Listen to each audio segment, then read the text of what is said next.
خواتین و حضرات، السلام علیکم ورحمۃ اللہ وبرکاتہ۔ آج مجھے اجازت دیجیے کہ میں آپ کے سامنے خطبہ حجۃ الوداع کے بعض اہم نکات کی تفصیلات پیش کروں۔ یہ وہ خطبہ ہے جو اللہ کے رسول صلی اللہ علیہ وسلم نے فتح مکہ کے بعد حج کے میدان میں دنیا کے تمام مسلمانوں کو خطاب کرتے ہوئے دیا۔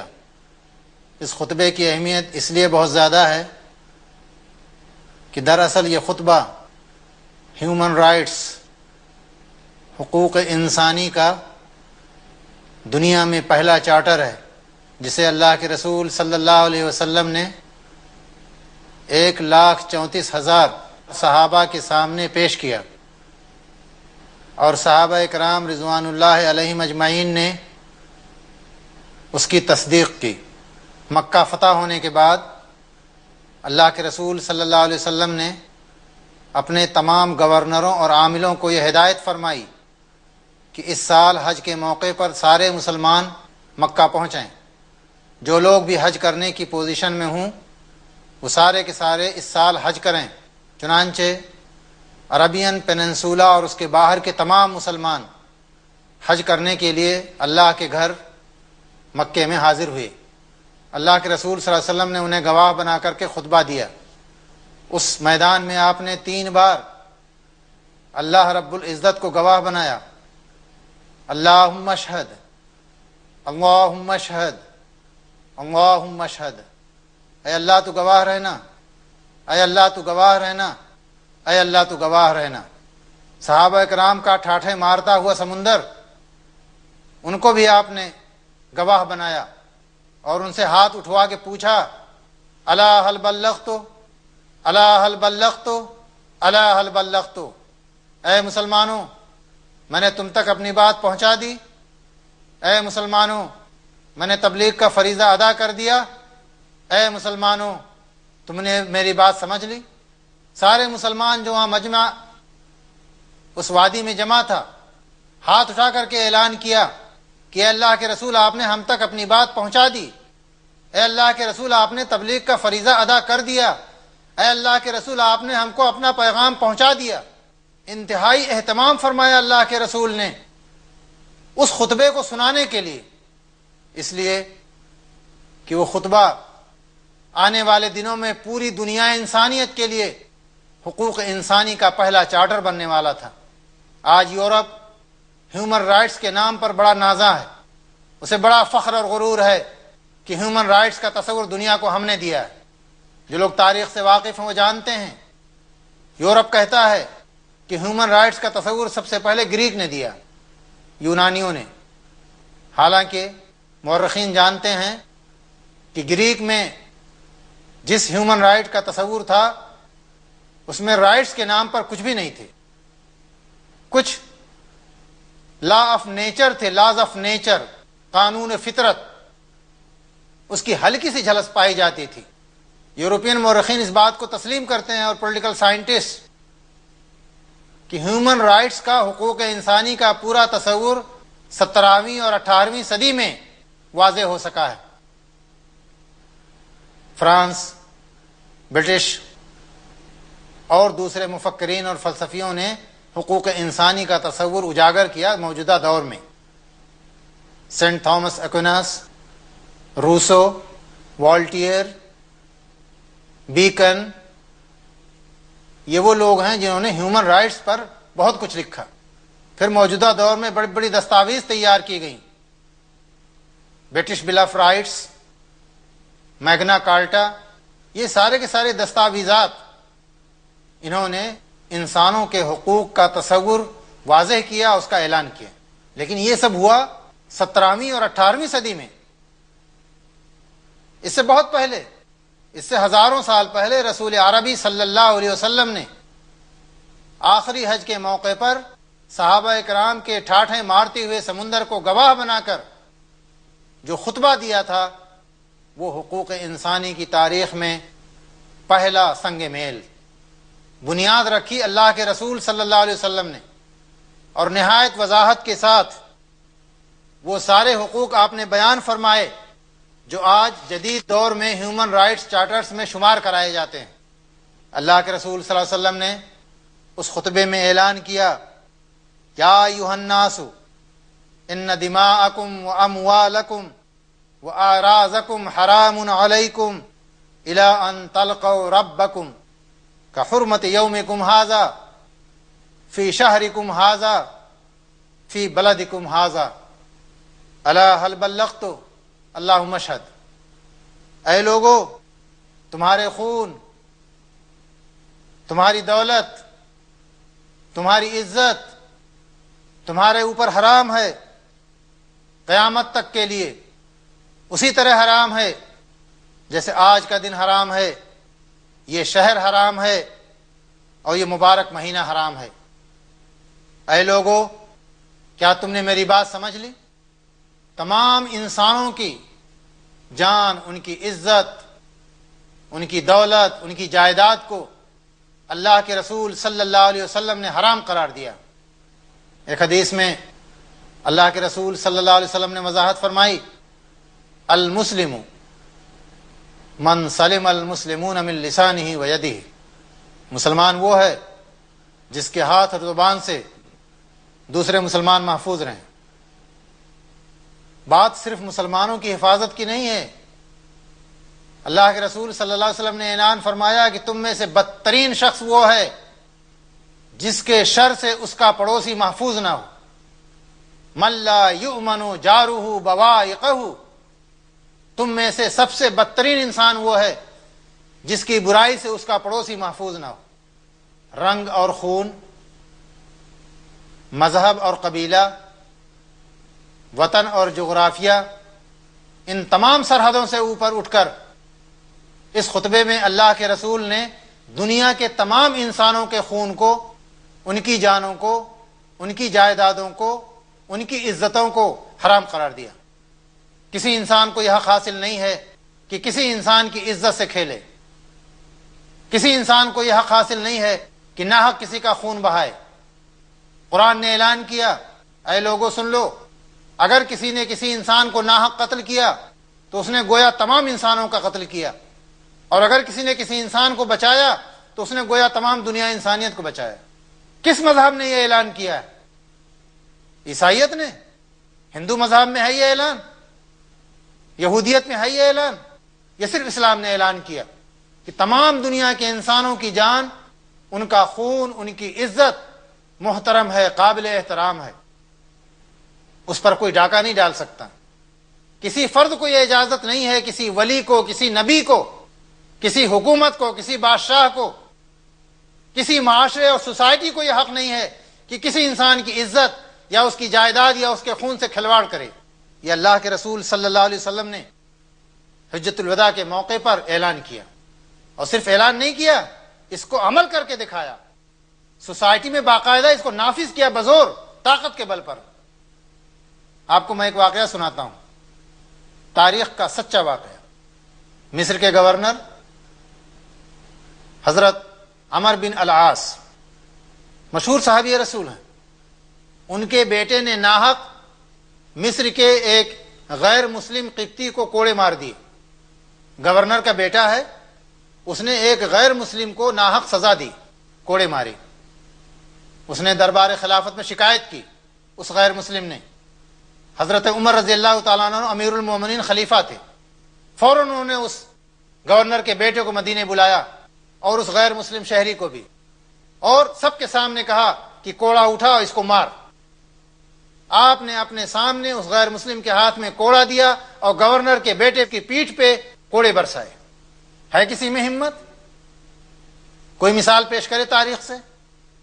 اور گورنر کو تنبیہ کی۔ گورنر کون؟ صحابی رسول ہیں۔ ان کو خط لکھا حضرت عمر نے، ڈانٹتے ہوئے کہا، متستعبدتم الناس وقد ولدتهم امہاتهم احرارا، یہ تم نے لوگوں کو غلام کب سے بنانا شروع کر دیا ہے؟ ان کی ماؤں نے تو ان کو آزاد جنا تھا۔ ناظرین کرام، یہ حضرت عمر فاروق رضی اللہ تعالیٰ عنہ کا مشہور جملہ ہے، جس کو بعد میں روسوں نے اپنی زبان میں اعلان کیا اور دنیا بھر کا سب سے بڑا مفکر بن گیا۔ روسوں نے کہا تھا، man was born free but everywhere he is in chains. آدمی آزاد پیدا ہوا تھا، آج ہر جگہ زنجیروں میں جکڑا ہوا ہے. یہ دربار رسالت سے اس کا اعلان ہوا تھا سب سے پہلے، اور اس پر عمل کیا حضرت امیر المومنین عمر بن خطاب رضی اللہ تعالی عنہ نے، اور گورنر کے بیٹے کو سزا دی ایک غیر مسلم کو ناحق سزا دینے کے جرم میں. دوسرا اعلان حجۃ الوداع کے اس خطبے میں اللہ کے رسول صلی اللہ علیہ وسلم نے عورتوں کے حقوق سے متعلق کیا.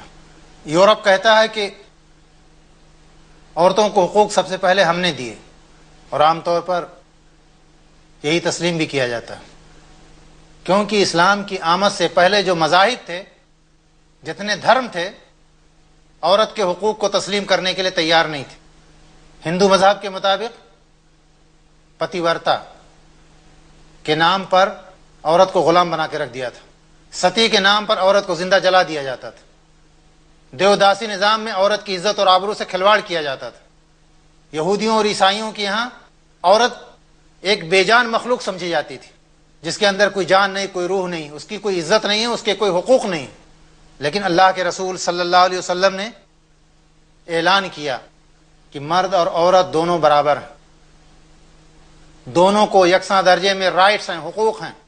نہ مرد کو یہ حق حاصل ہے کہ وہ عورت کے حقوق سے کھلواڑ کرے، اور نہ عورت کو یہ حق حاصل ہے کہ مرد کے حق پر ڈاکہ ڈالے. اس خطبے میں آپ نے اعلان کیا، اما بعد یا ایھا الناس ان لنسائکم علیکم حقا ولکم علیہن حق لکم علیہن الا یؤتین فرشکم غیرکم ولا یدخلن احدا تکرہونہ بیوتکم الا باذنکم ولا یأتین بفاحشۃ فإن فعلن فإن اللہ قد أذن لکم ان تعزلوہن فی المضاجع وتضربوہن ضربا غیر مبرح فإن انتہین وأطعنکم فعلیکم رزقہن وکسوتہن بالمعروف واستوصوا بالنساء خیرا. دوستو اور ساتھیو، اللہ کے رسول صلی اللہ علیہ وسلم نے آخری حج میں جو خطبہ دیا تھا، اس میں عورتوں کے جو حقوق بیان کیے تھے، میں ان کا ترجمہ آپ کے سامنے پیش کرتا ہوں. اللہ کے رسول نے صحابہ کو گواہ بناتے ہوئے فرمایا، سن لو، عورتوں کے بارے میں اللہ سے ڈرو، کیونکہ تم نے انہیں اللہ کی امانت کے ساتھ لیا ہے، اور اللہ کے کلمے کے ذریعے تم نے انہیں حلال کیا ہے. ان پر تمہارا حق یہ ہے کہ وہ تمہارے بستر پر کسی ایسے شخص کو نہ آنے دیں، اور تم پر ان کا حق یہ ہے کہ تم انہیں دستور کے مطابق کھلاؤ اور پہناؤ. اور میں تمہیں عورتوں کے بارے میں نرمی کی وصیت کرتا ہوں. یہ وہ حقوق تھے جو عورتوں کے تعلق سے اللہ کے رسول صلی اللہ علیہ وسلم نے اس آخری خطبے میں بیان کیے. یہاں صرف حق نہیں، فرض بھی ہے. Rights and duties go side by side. خالی حقوق نہیں، حقوق کے ساتھ فرائض بھی ہیں. فرائض ادا نہ کیے جائیں تو دنیا میں حقوق دیے نہیں جا سکتے. حقوق اسی صورت میں ادا ہو سکتے ہیں جب فرائض بھی ادا کیے جائیں. اور اسلام یہ کہتا ہے کہ تم حقوق لینے سے زیادہ فرض ادا کرنے کی طرف توجہ دو. تم پر کیا فرض عائد ہوتا ہے اسے ادا کرو. عورتوں کے بارے میں فرمایا اللہ کے رسول صلی اللہ علیہ وسلم نے کہ عورتوں کے بارے میں اللہ سے ڈرو، تم نے انہیں اللہ کی امانت کے ساتھ حلال کیا ہے، اور اللہ کا کلمہ کو گواہ بنا کر کے تم نے اپنی زوجیت میں لیا ہے. جب نکاح ہوتا ہے تو قاضی جو خطبہ پڑھتا ہے وہ قرآن کریم کی اس آیت سے خطبے کی شروعات ہوتی ہے کہ اے لوگو، اللہ سے ڈرو، اس اللہ سے ڈرو جس کا نام لے کر کے تم رشتے اور ناطے جوڑتے ہو. 3 قرآن کی آیتیں ہیں جو خطبے میں پڑھی جاتی ہیں، اور تینوں آیتوں میں بار بار قاضی لوگوں کو نصیحت کرتا ہے کہ اے لوگو اللہ سے ڈرو، رشتوں ناتوں کو کھیل نہ سمجھو، اللہ کو گواہ بنا کر کے ایک نیا رشتہ قائم ہوا ہے، اس کا پاس و لحاظ رکھو. اور عورتوں کو یہ حکم دیا کہ تمہارے اوپر فرض یہ ہے کہ تم مرد کی امانت کی حفاظت کرو. اسلام طلاق کی اجازت دیتا ہے، لیکن بالکل آخری مرحلے میں، جب نباہ کی کوئی صورت نہ رہ جائے. اس نے کہا اگر عورت کوئی بدکاری کرے تو ہلکی سی مار اسے مارو، ایسی مار نہ مارو کہ اس کے جسم پہ نشان پڑے، اس کے چہرے پہ نشان پڑے، یا اس کے بدن کے اعضاء ٹوٹ جائیں، مارنے کا مقصد ہے اس کی اصلاح کرنا، اس کو تنبیہ کرنا، ڈانٹ ڈپٹ کر، ہلکی سی چپت لگا کر، خوابگاہ سے اس کو الگ کر دینا، اسے احساس ہو جائے کہ اس نے غلطی کی، اور جب بات کسی طرح سے نہ نبھے تو آخر میں پھر طلاق ہے، بالکل مسئلے کا آخری حل۔ اور فرمایا کہ اگر وہ تمہاری اطاعت کرنے لگیں، خواتین تمہاری بیویاں، سدھار آ جائے ان کی زندگی میں، فعلیکم رزقہن وکسوتہن بالمعروف، تو معروف طریقے سے دستور کے مطابق کھانا کپڑا، ان کا نفقہ، ان کا خرچہ انہیں دو، خواہ وہ تمہیں پسند ہو یا پسند نہ ہو۔ واستوصوا بالنساء خیرا، اور ایک دوسرے کو نصیحت کرو، حکم دو عورتوں کے ساتھ نرمی کرنے کا۔ اللہ کے رسول نے فرمایا، مثال دی کہ عورتیں کیا ہیں، فرمایا علیکم بالقواریر۔ ایک غزوے میں، جنگ میں آپ تشریف لے جا رہے تھے، حضرت عائشہ اونٹ کے اوپر بیٹھی ہوئی تھی ہودج کے اندر، قافلہ تیز چلنے لگا، جھٹکے لگنے لگے حضرت عائشہ کو، اللہ کے رسول نے حکم دیا علیکم بالقواریر، یہ عورتیں شیشے، یہ آبگینے ہیں، شیشے کی طرح نازک ہیں، ان کا خیال رکھو۔ عورتوں کو اللہ کے رسول نے کہا یہ آبگینے ہیں، شیشے کے ٹکڑے ہیں، انہیں توڑنے مت دو، ٹوٹنے مت دو، ان کی حفاظت کرو، ان کا خیال کرو، ان کی نزاکت، ان کی لطافت، ان سے محبت، ان کی ضروریات کا خیال رکھنا، یہ ہمارے اوپر فرض ہے۔ خواتین کو جو حقوق دیے گئے، سب سے پہلے اللہ کے رسول نے پوری تاکید کی حجۃ الوداع کے خطبے میں۔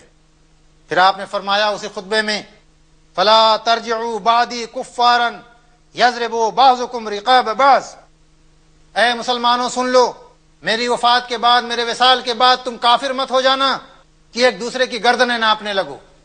پورے دنیا اسلام کو خطاب کر کے اللہ کے رسول نے فرمایا کہ تم ایک دوسرے کی گردنیں مت مارنے لگنا ورنہ تم کافر سمجھے جاؤ گے۔ ایک مسلمان کا دوسرے مسلمان کو قتل کرنا گویا کافر ہو جانا ہے۔ اللہ کے رسول نے فرمایا القاتل والمقتول کلاہما فی النار، اگر ایک مسلمان دوسرے مسلمان کو قتل کرتا ہے تو دونوں جہنمی ہیں، کیونکہ تالی ایک ہاتھ سے نہیں بچتی۔ کتنی حرمت اللہ کے رسول نے، کتنی سخت تاکید کی ہے۔ اور آپ سوچیں ایران عراق کی جنگ کا کیا حال ہوا، آج خود عراق میں ایک دوسرے کو کا خون بہا رہے ہیں لوگ۔ ایک دوسرے کی حرمت کا خیال کرنا فرض ہے، یہ بنیادی انسانی حقوق ہے، اسلامی حقوق ہیں۔ اور جاتے جاتے اللہ کے رسول صلی اللہ علیہ وسلم نے دنیا سے تشریف لے جانے سے پہلے پہلے جن باتوں کی تاکید کی، اس میں ایک اہم بات یہ بھی تھی کہ دیکھو میرے جانے کے بعد ایک دوسرے کی گردن مت مارنا ورنہ تم کافر سمجھے جاؤ گے۔ اس خطبے میں اللہ کے رسول صلی اللہ علیہ وسلم نے ایک اور نہایت اہم حقیقت کی طرف توجہ دلائی۔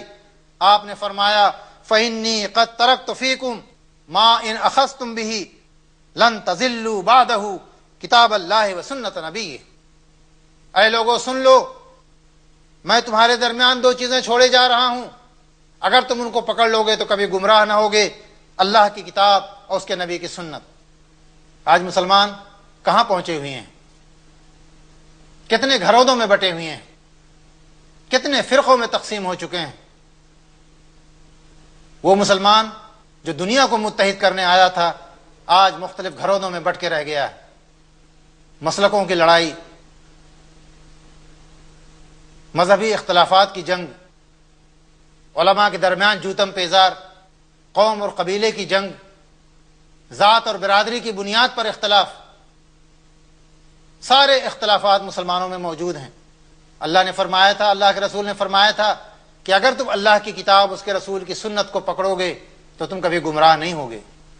اگر ہمیں راہ ہدایت پر آنا ہے، اگر ہمیں عزت اور سرخروئی حاصل کرنی ہے، اگر ہمیں دوبارہ فتح مند ہونا ہے، حضرت علامہ اقبال فرما گئے تھے وہ زمانے میں معزز تھے مسلمان ہو کر اور تم خوار ہوئے تارک قرآن ہو کر۔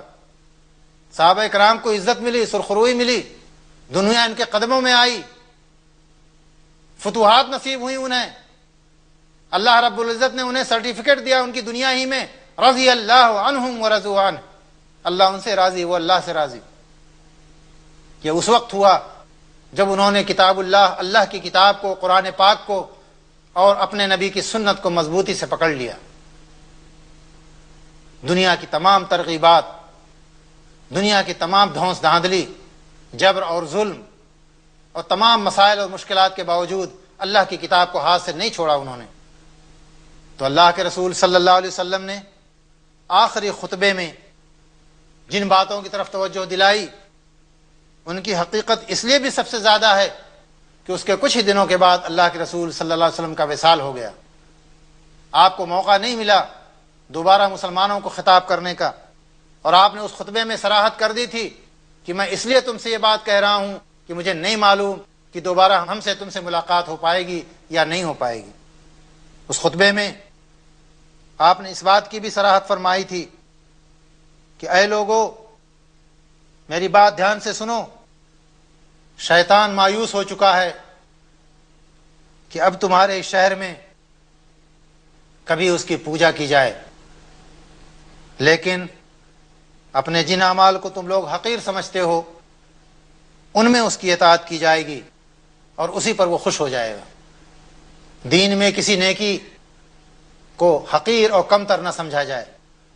دین میں جس نیکی کے جو مقام ہے، جو اس کا رتبہ ہے، اس مقام پر، اس رتبے پر اس نیکی کو رکھا جائے. اللہ کے رسول صلی اللہ علیہ وسلم کی چھوٹی سی چھوٹی سنت بھی اپنے آپ میں بہت اہم ہے، اس کو نظر انداز نہ کیا جائے. شیطان اس سے بہت خوش ہوگا کہ اللہ کے رسول کی سنتوں کو نظر انداز کر دیا جائے. طہارت، مسواک کرنا اللہ کے رسول کی سنت، خوشبو اللہ کے رسول کو پسند سنت، بیوی کے منہ میں حلال لقمہ پہنچانا سنت، اللہ کی راہ میں جہاد کرنا سنت،